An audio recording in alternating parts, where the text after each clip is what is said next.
it.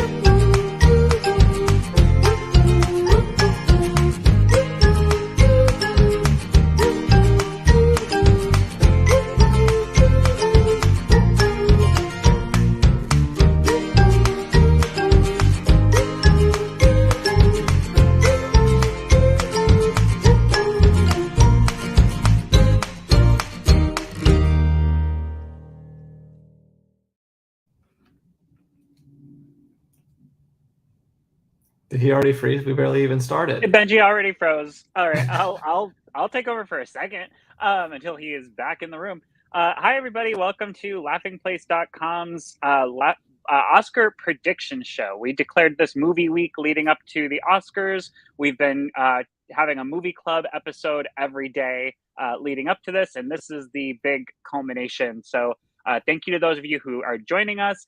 We're live right now. You can give us some comments. We can talk about what you post, so you can help kind of steer the conversation.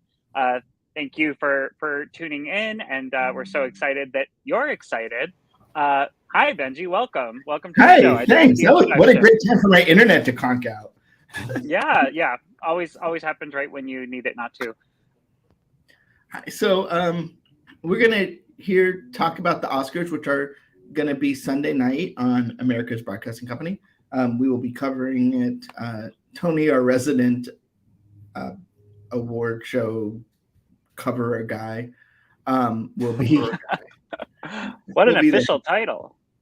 So I thought it would be fun to go through each category and pick a winner, despite the fact most of us haven't seen most of these movies. Yeah, I was going to ask, I know what you've seen, Benji. Kyle, what have you seen that's nominated this year? Of the best pictures? Of the best pictures of anything. I think none of the best pictures. So you're qualified to be here.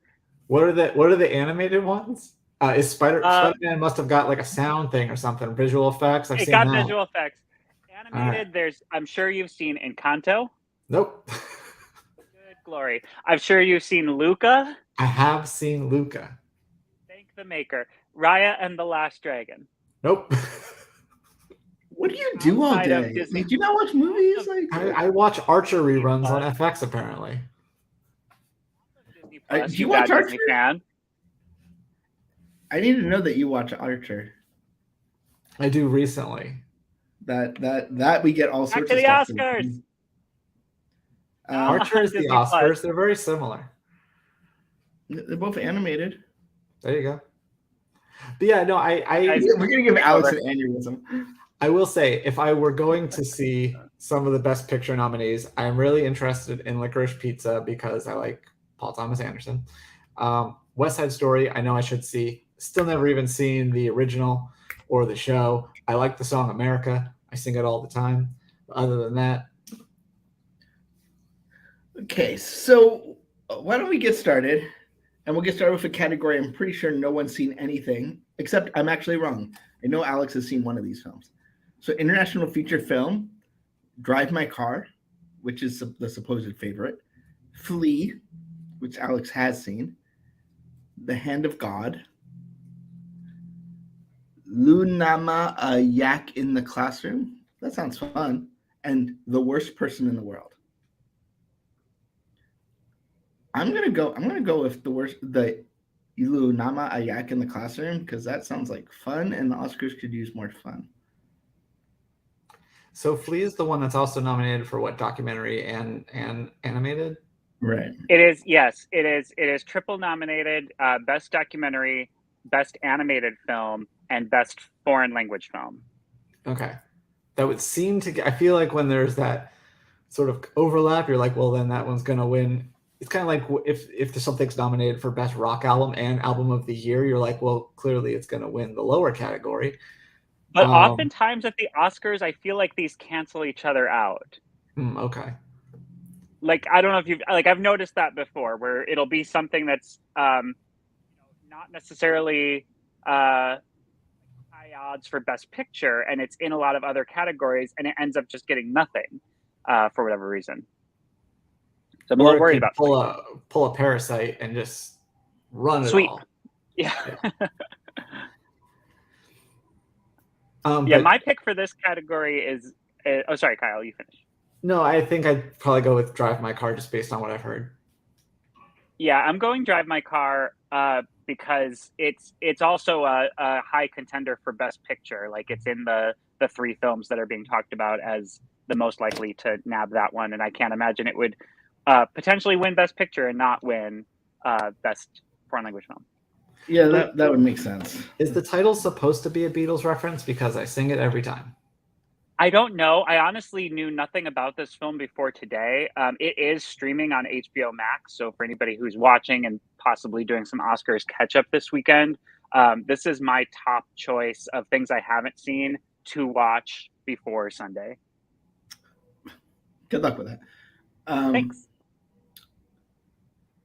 I'm going to skip live action short film because the Oscars did. But we won't, even though the Oscars are going to skip this in the main show, we're going to go with sound.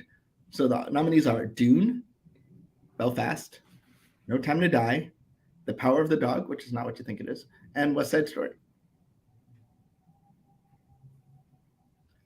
Oops, I'm sorry. I don't know why I clicked that.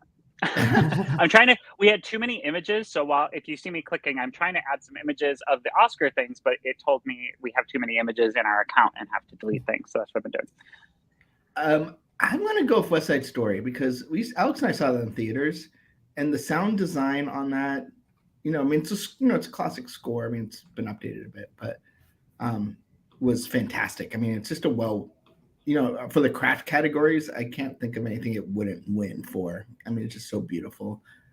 So that's my pick. I concur. It's also the only one in this category that I've seen. Also the only one I've seen in theaters. But that sound design in theaters was incredible. We got to see it in Atmos, and then I've reviewed it on 4K, and even the at-home mixing is chef's kiss. Well, then I will buck the trend, and I'll go with Dune, just because why not? I was surprised how many nominations Dune got. Like, I didn't think it was that revered of a franchise. It was a weird year, Alex. Yeah. I see that.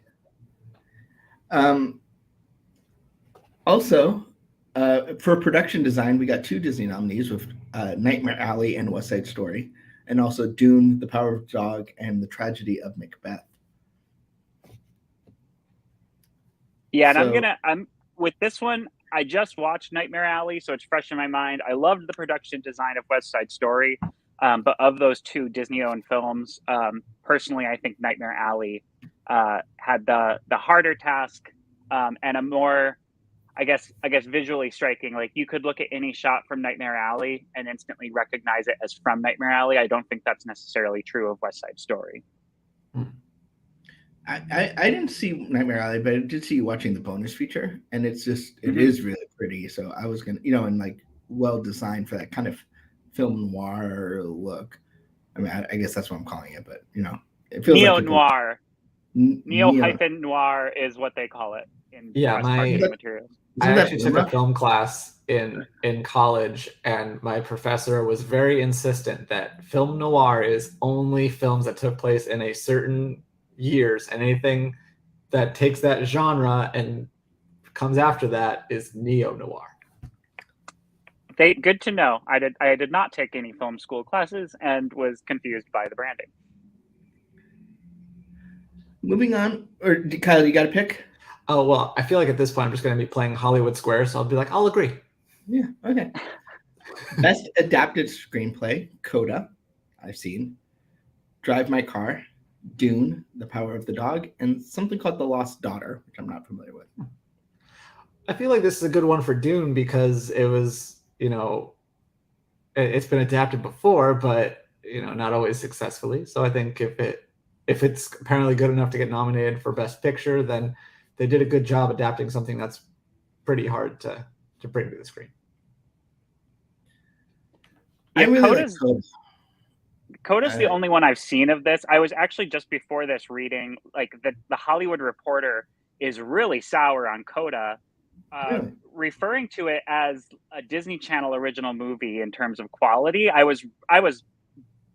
shocked by that. Is It this really the made me actual lose a lot of Hollywood respect. Reporter? Is this one of their like brutally honest? Because there's like they do a series where different people who are apparently Academy people. Critics going back and forth about the Oscar picks, and they were all lampooning Coda for even being nominated for Best Picture, and talking about how like it's too feel good for the Oscars. It really made me lose a lot of respect for the Hollywood Reporter as a brand, because I thought like Coda was the far away standout film of last year's Sundance Film Festival of 2021. It's an amazing movie. I highly recommend it for everybody, and I just don't get the issue with it. What they did say in the adapted screenplay category was Coda is based on a French film, and I guess it's a pretty easy translation. They were saying The Power of the Dog was their pick of like having read the book and seen the film of a really good translation that takes advantage of the cinematic medium. But I think Coda is such a great film. I think, if I were an Academy member and I was just looking through it, everything I've heard about The Power of the Dog is that it's a downer. And I think Coda would be the film, either Coda or Drive My Car, which I haven't seen, would be the two that I would be probably championing the most. So if they don't think it should have been nominated, are they saying that they had the nominations and they just tacked on a Coda at the end? I want to go a little soapbox here. Good movies can be feel-good movies. There's nothing wrong with not being depressed. It was really enlightening to they came off as just such arrogant film snobs, so out of touch with what people want from a movie. So yeah, I was like Spider-Man. Turned off. That's why there's no Spider-Man. Stop going to see Spider-Man. I don't know if you saw that Saturday Night Live. That was one of my favorite things they've done. It was in January when Omicron was at its height, and it was actor as Joe Biden at the podium saying, "You want to stop the spread of Omicron? Stop seeing Spider-Man." Like he just kept coming back around to it, and he was like, Spider-Man came out November whatever. When did Omicron hit? November whatever. Like when did this all get bad? When Spider-Man came. Stop going to see Spider-Man. Next, we got Best Original Screenplay. No, this one. I'm going Licorice Pizza. That's what I'm going to go with. So it's Belfast, Don't Look Up, King Richard. I'm not going Don't Look Up. I started Don't Look Up on a plane, and I stopped it. It was terrible. Yeah, I'm surprised it's and the worst person in the world. I'm surprised it's getting so much buzz for so many people being just not liking it. Like it's not great on Rotten Tomatoes. I don't know. It seems very polarizing. Like I know people who enjoy it a lot, and other people who are like, what is this? Do you have a pick? Oh, you don't have Licorice Pizza. What about you, Alex? I'm gonna just join the Licorice Pizza bandwagon. I haven't seen it. I don't know too much about it, but I know there's not a ton of love for the other ones in this. I will say I'm a Kenneth Branagh fan. Belfast is on my list of movies I want to see. So I would probably be rooting for either Licorice Pizza or Belfast. Next, we have Makeup and Hairstyling. We got Cruella, Coming to America, with the 2 being a 2. Mm-hmm. Dune, it's a sequel. The Eyes of Tammy Faye, and House of Gucci. So I feel like when it's the makeup category and you have something with Tammy Faye nominated, like I feel like that's the obvious answer. Well, I have a little insight on this one, and I'm pretty sure I saw a headline that Coming to America did really well at the Guild Awards for this category. So that makes me think that maybe that has a good shot. I haven't seen the sequel yet. I wanted to. We just haven't gotten around to it. Of these, I have seen House of Gucci, Eyes of Tammy Faye, and Cruella. And I think all of them are deserving of being nominated in this category. But to me, the fact that Jessica Chastain is the only other nomination for Eyes of Tammy Faye for acting, and it was such a transformative performance, I would think Eyes of Tammy Faye is going to lock it for makeup and hairstyling. Next, we got costume design. We got Cruella, Disney's Cruella, Cyrano, Dune, Disney's Nightmare Alley and Disney's West Side Story. Cruella seems like I like Cruella in this category. What's that? I said I like Cruella in this category. Kind of like true to your Tammy Faye thing. It's like, well, the movie's kind of about fashion. Right. Yeah, I would say. I would also say Nightmare Alley and West Side Story would be great contenders in this. With West Side Story, what I specifically think of is the America number and just the color, the way those costumes were designed to complement the dance so well. And one of the things that is so fun about it is that the undercoat of all the women's skirts are a different color, and so it just keeps like popping off the screen. But and Nightmare Alley, obviously, really, really amazing period specific costumes. But I would also say of these, I would give the award to Cruella. I would vote for Cruella, especially because with Cruella, a lot of what becomes set decoration is actually costume design. I mean, it's a film about making clothing. And so you just in any given shot that takes place at the Baroness's house, you have all these other costumes scattered around. So I would love to see that one get it. Yeah, it's hard to say because it's hard to know what they look for. If you're looking for like period accuracy and be impressed by that, that's one thing. But if you're impressed by like the kind of high fashion and imaginative costuming, they just have so many different options. Yep. Next, we got cinematography: Dune, Nightmare Alley, The Power of the Dog, The Tragedy of Macbeth, and West Side Story. I once again, like, if it's nominated for something like this, I mean, West Side Story just was. I mean, I'm sure all these were visually stunning, but for me, having seen it, but also, from what I've seen parts of Dune and I've seen parts of Nightmare Alley. And I think Tragedy of Macbeth is looks good as well from what I've seen, but West Side Story just kind of blew me away on that whole. Yeah, I would agree, and that's part of the brilliance, part of the reason to remake West Side Story is there's so many things that they do with the cinematography that just wasn't possible in 1964 or 5 when the original was made. I love all the sweeping shots, the flyovers of New York at that era. They go from the Jets versus Sharks song, and the camera like flies up out of a construction zone and like down the alley into like Maria's little alley that her balcony is in. Like, there's so many cool shots there that really took advantage of modern technology. But I will also say, as cinematography goes, I think Nightmare Alley is the more artistic of a look. I haven't seen Tragedy of Macbeth, but that's another one. Like, everything I've seen of it just makes it look like it was kind of a cinematographer's dream. So I am of the mindset that West Side Story is going to lose this one to either Nightmare Alley or Tragedy of Macbeth. Kyle, you're the most cinematic person here. What do you think? Well, I've seen so many of these films that it's hard. No, I've heard how amazing. Like, that's the main compliment of West Side Story. Like, everyone knows the story, everyone knows the songs.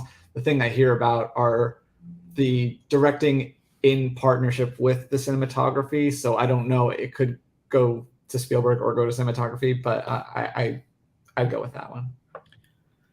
Next, we got Best Original Song. We got Dos Orejitas from Encanto, Down to Joy from Belfast, Be Alive from King Richard, No Time to Die from No Time to Die, and good thing you zoomed in on that one.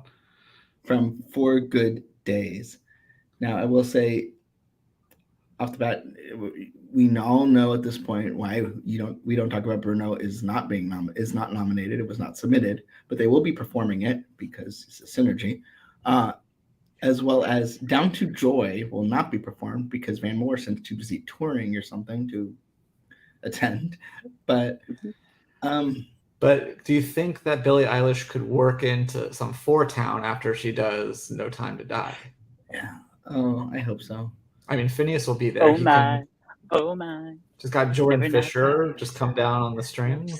I'm hoping Turning Red becomes big enough that like 4-town becomes like the Monkees and they start touring. Or Together. Do you remember Together? Hang together, you and me forever. The hardest part of breaking up is getting back your stuff.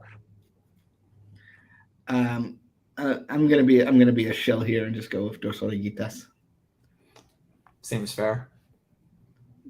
Alex? EGOT? Yep, That's his EGOT, right? That would be the EGOT. This, by the way, was also in that Hollywood Reporter article. A reason they didn't want him to win was they don't want to have to keep hearing the term EGOT attached to Lin-Manuel Miranda's name for the next decade. They were just so cynical. Yes, I would vote for the music of Encanto. Biased pick because A, it's Disney, and B, I haven't seen the other films or heard the other songs. And I would also say Encanto as music has had a life beyond the film. This No Time to Die song, despite being Billie Eilish, I haven't heard it. Like, I don't know how much radio airplay it's getting in. I'm not seeing it on Apple Music charts, which is my streaming service of choice. In a similar vein, but before the show, we have Best Original Score, Don't Look Up, Dune, Encanto, Parallel Mothers, and The Power of the Dog. I think we're just going to biasly say Encanto, right? Yeah, I feel like Jermaine Franco just... it's I've only interviewed one of these composers, Jermaine Franco, and you can read that on Laughing Place, plug. But I will say Hans Zimmer. I mean, I haven't heard his score from Dune. I haven't seen Dune. I was never a fan of the originals, but I mean, he's an amazing composer. Lion King comes directly to mind, and Pirates of the Caribbean, Curse of the Black Pearl, and the first couple. So it'd be fun to see him win something. I don't feel like he's won in a while. Are there any Ludwigs? If there's no Ludwig, then I don't see a Ludwig. I see an Alberto Iglesias and a Johnny Greenwood. Next, we have Best Film Editing. We have Don't Look Up, Dune, King Richard, The Power of the Dog, and Tick, Tick, Boom. And I'm going to go with Tick, Tick, Boom because it is the only one of these 5 nominees that is under 2 hours. I have seen Tick, Tick, Boom, directed by Lin-Manuel Miranda. It is the only one of these that I've watched all the way through. Don't Look Up, no awards from me. And yeah, I loved Tick, Tick, Boom. It did have a really interesting editing style. There was certainly nothing conventional about the way they edited that film. And I would love to see it get some praise because I thought it was great for the film. I'm excited that Andrew Garfield is nominated for acting for it. That'd be my pick too. Haven't seen it. Could make a joke. Not going to. Don't like Rent, but I'm sure the film is great.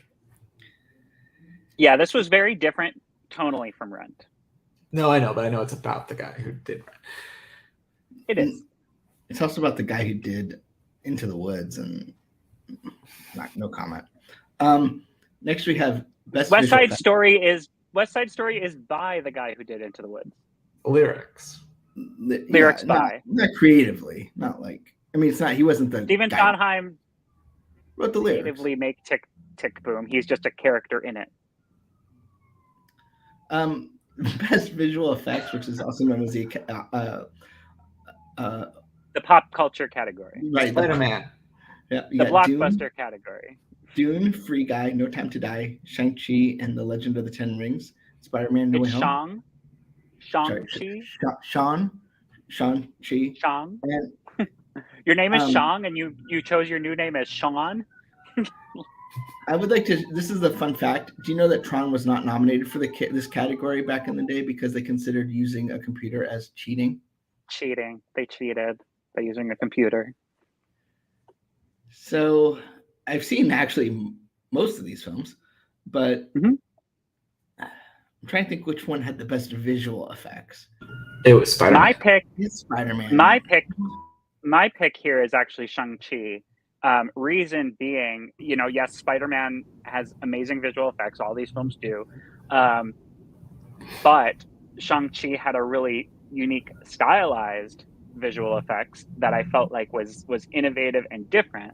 than what we've seen before. Spider-Man No Way Home, I feel like it was all visual effects we've seen in past Spider-Man films, going all the way back to 2001 Sam Raimi, and also sprinkled in Doctor Strange visual effects. I didn't feel like there was anything new, innovative, or groundbreaking necessarily in the visual effects for Spider-Man No Way Home, whereas Shang-Chi, I felt like was very stylized and cool to see a different culture represented, but things like the dragon and the water, like, in those scenes, pretty much everything you're looking at is a visual effect, with the exception of maybe the actor on the dragon's back, but even then it probably sometimes switches from a computer generated figure to the actor. So I would pick Shang-Chi for this. Going back to the costume category, I feel like Disney should be sending these Academy people some of the assembled so they can see like sewing on the little dragon scales individually and stuff like this. Yeah. And Eternals should totally have been in there. I would agree with that. I feel like Shang-Chi was a little bit snubbed in the costume category because, all the detail that went into those costumes were pretty incredible. And honestly, I mean, there was nothing stereotypical from a cinematic superhero film applied for those costumes. It was all very different. Next, we've got Best Supporting Actor. We have Sharon Hines from Belfast, Troy Kotsur from Coda, Jesse Plemons from The Power of the Dog, J.K. Simmons from Bring the Ricardos, and Cody Smith-McPhee from The Power of the Dog. And I'm going to go with Troy from Coda because I felt, he plays the father, and I felt like the acting there, it's a role where he's conflicted. He's not a bad guy, but also not always doing the right thing. Great job. Yeah, and one of the scenes from Coda that has really stayed with me, I mean, it's been over a year since I've seen it at Sundance 2021, is that moment towards the end where he is having a fight kind of with the daughter. It's all through sign language, and just, the anguish on his face reads so well, and really stayed with me. So I would totally agree with that. I have seen Being the Ricardos. J.K. Simmons is J.K. Simmons as Fred Mertz, as William Frawley. I didn't feel like that. I was surprised by this nomination. I didn't feel like it was anything other than J.K. Simmons being J.K. Simmons, just in hair and makeup. It was like the yellow M&M, but in black and white. Yeah. Yes. I'll go with Coda too. Why not? Best Supporting Actress got Dame Judi Dench, Jessie Buckley from The Lost Daughter, Ariana DeBose from West Side Story, Kirsten Dunst from The Power of the Dog, and Anjanou Ellis, King Richard. West Side Story. Yeah, Ariana DeBose has already been sweeping awards for her performance. It was really the standout performance of the film. It's really kind of a breakout role for her, very much like it was for Rita Moreno in the same part. And the only other one that I'm hearing a lot of buzz about is Anjanou Ellis for King Richard, but I'm not seeing a lot of love for King Richard outside of her performance. So I would think Ariana DeBose is kind of a lock for this category. I would put sportsbook money on this. Wow. Best actor. Which, funnily enough, if you go to the ABC Oscars page and want to fill out the ballot, it takes you to ESPN.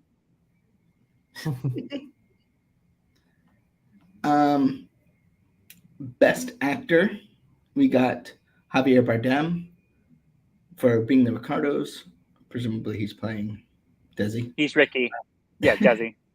Benedict Cumberbatch for The Power of the Dog, not playing a dog. Andrew Garfield playing in Tick, Tick, Boom, not playing Spider-Man. Will Smith in King Richard, not playing a genie. And Denzel Washington, The Tragedy of Macbeth, not in Deja Vu. Or playing a military man trying to rescue an elephant. That was Donald He was Glover. in Dumbo Drop, right? Oh, I'm so sorry. Danny Glover? Danny Glover. Yeah, Donald Glover. Wow, we are so the worst. Okay. You're talking before 2010 It's probably Danny Glover. If you're talking after 2010, it's probably Donald Glover. Yeah. I'm going to go with Denzel Washington here. Denzel playing Shakespeare, that seems like a lock. Yeah, I haven't seen it. I want to. It's in my watch list on Apple TV Plus. The two that I've seen here would be Javier Bardem, who I would argue doesn't deserve it. I don't feel like he captured Desi's essence enough. And then the Andrew Garfield, I would say, was just so incredible in Tick Tick Boom. Really, the highlight of that film beyond the music and some of the creative choices behind it. And so I would personally put my vote towards Andrew Garfield were I in the Academy. I'm not. I don't know if he'll win it, but I am pulling for Andrew Garfield for reasons that should be obvious. Also, one of my favorite tweets of the year was that Andrew Garfield deserves an Academy Award for his performance in Tick Tick Boom and lying about being in Spider-Man No Way Home, which I think the Academy should consider. He really sold that until the day it was released. Next, we got Best Actress, Olivia Coleman, The Lost Daughter, Jessica Chastain, The Eyes of Tammy Faye, Penelope Cruz, Parallel Mothers, Nicole Kidman being the Ricardos, and Kristen Stewart in Spencer. I think Becca actually watched Spencer on the flight home from France. So maybe she'll give it to that. But personally, I've seen the trailer for Eyes of Tammy Faye, so I'm going to go with Jessica Chastain. I'm also pretty familiar with Tammy Faye from The Surreal Life. So, frame of reference. I was under the impression Bryce Dallas Howard was nominated, but I guess I'm wrong. Nope. That's Jessica Chastain. I loved The Eyes of Tammy Faye. I loved Jessica Chastain's performance in this. I've also seen Being the Ricardos. Nicole Kidman did a really good job of it wasn't necessarily a spot-on impersonation of Lucille Ball, but she really, I think, threw all of herself into that portrayal. And I would be hard picked to vote between the two of them. I haven't seen Spencer. I want to. It is on Hulu now if you have the Disney bundle. But I did see the trailer for Spencer and a clip from it at CinemaCon, and I can say it's, I think, the best performance Kristen Stewart's ever given based on what little I've seen. So I'm hard pressed to really pick between the three of them. But I would my Disney fandom would go Jessica Chastain because Searchlight owns this film. I kind of wish the girl from West Side Story got nominated so we'd have two Snow Whites in the same category. Rachel Ziegler. Yeah, but we don't talk about Snow White and the Huntsman, or what was the sequel? What was it? It was like Frozen inspired. Winter's War or Winter. I didn't even know they eventually made a sequel, but I remember Snow White and the Huntsman Snow White's name was not Mirror Mirror. Yes, it did. With Armie Hammer. But there was a sequel to Snow White and the Huntsman, but it took Snow White's name off it. I don't actually know if Kristen Stewart was in it. It was the Huntsman and then like Winters something, and he was facing off against an ice queen played by, or Charlize Theron was the evil queen. It was a different, this kind of big clout actress as the ice queen, and it came out like right after Frozen. I see you, Universal. I know what you're doing. Next, we got Best Director, Kenneth Branagh, Belfast, not Murder on the Orient Express or Death on the Nile. Paul Thomas Anderson, Licorice Pizza. Ryusuke Hamaguchi for Drive My Car. Steven Spielberg for West Side Story. And Jane Campion for The Power of the Dog. Woof woof. Mm-hmm. I feel like Belfast isn't going to get as much love on the major categories as people feel it should. So I wonder if they'll give Kenneth Branagh, because it's such a passion project for him, this award to kind of make up for it. I disagree. I think there's a lot of people poo-pooing Belfast as being too what's the word? Like lighthearted for the time it's set in. I haven't seen it, so I can't judge it. I do want to see it. I am a Kenneth Branagh fan. I think this one's going to go to Ryusuke Hamaguchi for Drive My Car. I think the Academy is kind of on a trend of awarding the foreign film that ends up in the Best Picture category, and so I think I wouldn't be surprised if that's the way they go. Personally, I feel like it's been a really long time since Steven Spielberg has won the directing category. Not that he needs more gold statues, but he did such a good job on West Side Story. He really broke rank with the types of films he's been making, and he's continuing to do musicals. They're doing The Color Purple, the Broadway version, as a film adapted by Steven Spielberg now. So I would love to praise him for what he did for the movie musical genre, and kind of congratulate him on his decision to keep going in that field. Yeah, I'll go with Spielberg for the pure reason I'm going to steal my friend Jeff's story, but when he was in high school, or not high school, I think it was even younger than that. I forget what the project was, but he made like a poster and it said Steven Spielberg presents West Side Story. So I feel like he predicted it, much like The Simpsons. And wow, I think Steven Spielberg should be rewarded accordingly. Not playing only in theaters, but available on Hulu and HBO Max if you want to stream it. As part of weird contract overlays. We are going to much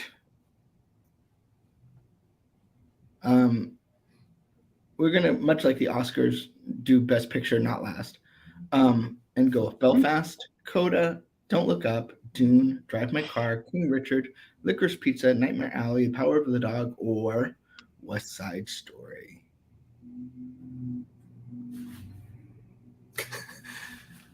Go, Kyle. Alex? Oh, so I think this one's gonna come down to Coda and Drive My Car. Sad as I am that I don't think West Side Story really stands a chance in this category. Partially because it is a remake. That original one won Best Picture, and so while I hope that they award Steven Spielberg and Ariana DeBose, I don't think it's going to win much else beyond those two. Coda, I think is so special film that I would love to see that one win. And then the other one, Drive My Car, I feel like is this year's Parasite, and I can't wait to watch it on HBO Max if you have it. I get no money for that, by the way. Kyle? I have no idea. What I want to win is West Side Story. What will win, I don't know. And I could also see Nightmare Alley winning this, but I think it's telling that Guillermo del Toro wasn't nominated for Best Director, that this won't win. And that is also a remake, and they tend to not award remakes. Yeah, I can tell you, I don't think Dune or Don't Look Up or King Richard are in the running, but Don't Look Up, no. Why it's here, I don't know. But I guess we'll find out soon. But for us, the big category is Best Animated Feature. The nominees are Encanto, Flea, Luca, The Mitchells, and versus the Machines, and Raya and the Last Dragon. So the 3 Pixar Disney animation films are nominated, plus the animated documentary. Flea plus The Mitchells versus the Machines, which is from Sony and actually won the Annie. So the question is, what do we think will win here? I think it depends. I don't remember how the voting works. I don't know how many people, you feel like, oh, it won the Annies, kind of like my guild logic earlier with the makeup thing. But is it open to everyone to vote? Is the entire Academy voting on this? Yeah, I believe the branches vote for the nominations, and then the entire Academy votes for the. So with that in mind, then I feel like that doesn't necessarily give Mitchell versus the Machine the same advantage that Tony is saying. That's kind of a. Well, there's been plenty of times, like How to Train Your Dragon, where the Annie winner does not mean it was the Oscar winner. The Annies tend to be a little. I feel like this is one award, despite the Oscars sort of buzz, where the cultural impact plays more role than the Annies does, where it's more about the animation and the style, the pushing of that boundary. Whereas this is more of, I don't want to say the biggest, because not necessarily the most popular, but definitely, But I think that when you're talking about the Academy, that does play a role. Encanto will be a big part. spot. Yeah, they're going to vote for the ones their grandkids like. Yeah, exactly. They're not all old. Yeah, because they add like 5 new people a year. They're definitely not all old. I would argue Encanto is the one I would like to see win in this category.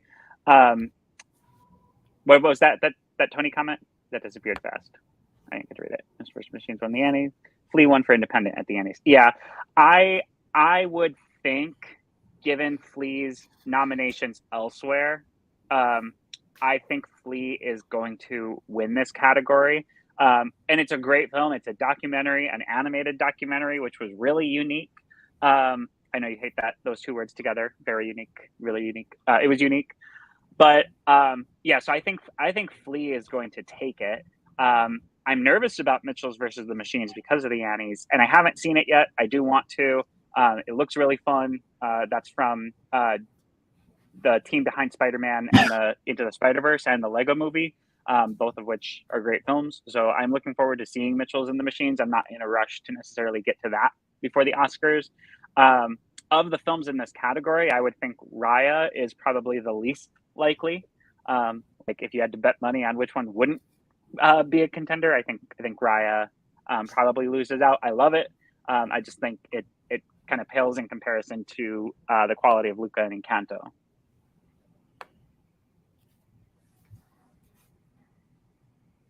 Yeah, I think probably Encanto, but I think those other two we mentioned probably have a decent shot. I mean, it shows us that we've been surprised in this category in the past, especially with the nominations, like the fact that Lego Movie wasn't even nominated. And Shrek took the first one. Well, that's fair. I'll never get over it. No, Monsters, Inc. was better. Although Happy Feet, I've never seen Happy Feet, but I feel like that's a weird one too. Yeah, I think Luca is least likely here too. Enrico, who's Enrico? The director. Enrico, the director. You know nothing. Yeah, and I feel like with the Oscar voting being later and Bruno just becoming such a cultural phenomenon, I feel it does help it. We get an email weekly from Walt Disney Records letting us know where Encanto sits on the Billboard Top 100 because it's stayed in the top like pretty much throughout 2022. It's crazy. I feel like I know that it's like the biggest Disney soundtrack of all time or whatever now, but I feel like that's kind of skewed because that includes all sorts of like streams and not actual purchases. Yeah, when the Lion King soundtrack was released, the data was simply based on how many people bought that CD, not how many people were streaming each song. So we had no clue how many people listened to Circle of Life. But no, I would agree with that. I think it's going to come down to Encanto or Flea in this category. I can see Flea being the upset, and I know there's already enough upsets with the way this year's ceremony is being presented. And I can just imagine people tuning in to watch Encanto win, being like, I'm never watching the Oscars again. So that's our picks. We will be here on Sunday night. I don't know what time our coverage will start, but we will be not here on YouTube, but here. No, not on YouTube. Covering. We should be watching it on ABC. Here on the internet. Maybe we'll tell them that we'll present best sound. Like we'll do it on this show. We'll be like, hey, we'll do it on YouTube. Are you very keyed in? Like, I know I keep hearing things about like disappointment in the way the show is being presented this year. Do you have your pulse on what those changes are that are? So they took 8 categories and they're presenting them before the show, and then they'll edit them in, kind of, probably like a fast version of it to kind of, because they said they wanted to have more sort of variety elements to the show, and the show is already pretty long. They have to sing. We don't talk about Bruno. Yeah, well, yeah, and they're doing a James Bond tribute and a Godfather tribute, 50th anniversary Godfather. So they should have Mike Myers introduce the James Bond tribute in character as Austin Powers. Yeah, I have my opinions on all this hubbub, but that seems to be the rub on it. Is they're just upset that they're not going to get the full Oscar experience. and that they deserve Do to you be think seen. Bob Iger? Do you think Bob Iger is sad that he's no longer with the company the year to do a James Bond thing, since he wanted to potentially buy that franchise? I think Bob Iger's happy he's no longer with the company and not worrying about any of this stuff. Do you think Bob Iger was a familiar face at the Oscars every year? It was always like a "Where's Waldo" game for us. Pick him out in one of the shots, and he was always with the celebrities. Do you think he'll be there? Bob Iger? No. Yeah. Do you think Chapek will be there? Yes. Okay, that'll be interesting. The other thing I was thinking is, I know the Oscar ratings have continuously declined. I know people who are like the typical audience who tunes into the Oscars annually has been put off by some of these changes this year in particular. I was curious to your thoughts of them moving the Oscars to a live streaming option where you can see the full show and on ABC, like they're doing with those, the awards presented before will be edited in, with ABC airing like an edited version, shortly after on like a shorter delay that's more appealing to your typical TV viewer. And I asked this because the Academy of Country Music just did their awards on Prime Video. They obviously didn't have any commercials, which I wouldn't expect Hulu to go with, but that way they're not beholden to any time commitment. They don't have to play anybody off for their acceptance speech. I was curious to know your thoughts on that, on making it like a Hulu live event. I don't know if the economics make sense for them. I think part of the problem is they're trying to save this whole enterprise. Now, they did sell out of ads because even though the audience is decreasing, audiences are decreasing everywhere. So people still want to pay to get a fair chunk. But I don't know. I think part of the problem is just there's too many movies. No one's seen these movies. Everyone has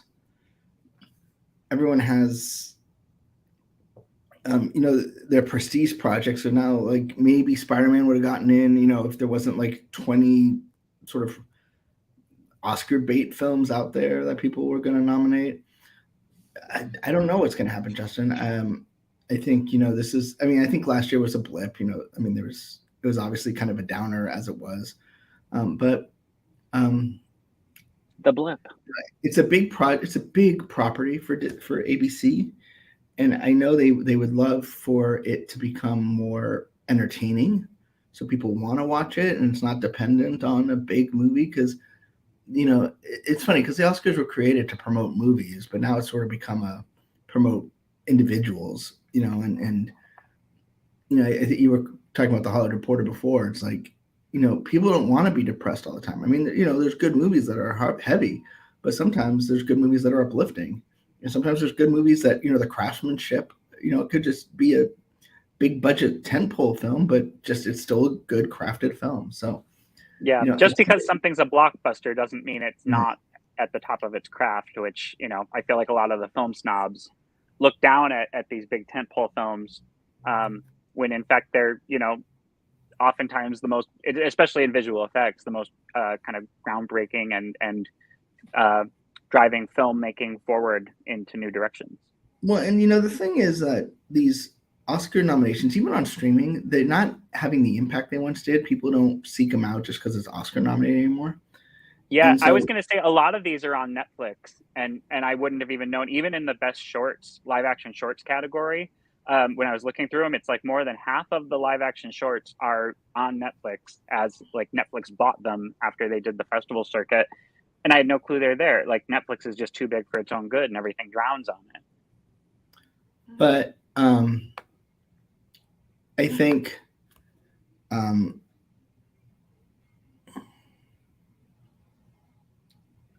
I think until and I don't know a way to say that, audiences have been fragmented.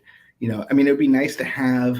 It's like the Super Bowl. People watch it not because they are big, but it's a big event. It's a celebration. And, it's missing that. And I think that part of what their changes they're trying to do is make it, James Bond, Godfather, making it more a celebration of the movies as opposed to a celebration of the nominees. And I think that really needs to happen because, the nominations are only going to get more fragmented for movies people haven't seen. And, as long as these streamers are for prestige reasons are putting out, Oscar bait, we're going to have that challenge. So, I don't know. I don't know what's going to happen. I think, a lot of eyes are on this year, and I think that's why they threatened to kind of move other categories before, and they always walked it back. I think they stuck to their guns this time because they realized, in the Academy this is how they make money, and they fund all the other stuff they do. I don't know. It'll be interesting to see what happens when, we get the ratings on Monday. Yeah. And how long has ABC had the contract? I feel like forever. It's not been forever. It's been a long time. At least my adult life. Obviously they weren't on television originally. But you have to listen to them on the radio. I'm trying to look. 1977, it went to ABC. Mm-hmm. And it's been there ever since? I believe, yeah, it's been there my whole life, so yes. So it's been there, it's been years. A long time. Yeah, I would hope, to Justin's comment, I would hope that, ABC sees value in continuing to air it. But in this new world where everyone can share their comments and criticisms of the way the Oscars are presented, I think the future of these live awards shows is really going to be live streams. And I would love to see Hulu be the place where you can go and watch the full show, nothing omitted, the classic way, and ABC to be the destination for kind of the highlight reel, where they can edit it down and have it within time. Because oftentimes those time commitments for the Oscars are because the local news is coming on, and they get into trouble with all the local affiliates when they go over. Well, and it's just, you only want to see people, after there's a point where just watching people win awards is not interesting, No, but that's what it usually starts. It starts with a fun, Billy Crystal style musical number. Right? Like maybe a number or a comedy bit, and then it just, as it gets longer and longer, much like this stream. Yeah, people get bored with it. I've seen our streaming numbers go up and down. But in any case, we will, as I said, you can pay attention to us, because pay attention to us. Look at me. All weekend, actually, Luke will be at an animation panel tomorrow as part of Oscar week, and then Saturday we will be covering the big event, and celebrating with us. And if you haven't, as part of movie week, we had movie clubs every week this week, so you can look back at every day. Every day. Turning Red, Meet the Robots, Deep Water. More than robots. Yes, more than robots. All right. Well, thanks so much, guys. Thanks. I echo Justin's suggestion of the hosts. I think they missed their synergy Only Murders in the Building mark. Yeah. Oh, but we got season 2's coming in June, so Yeah, we just got the release date. It just published. I saw that in the corner. Well, thanks, guys. Bye.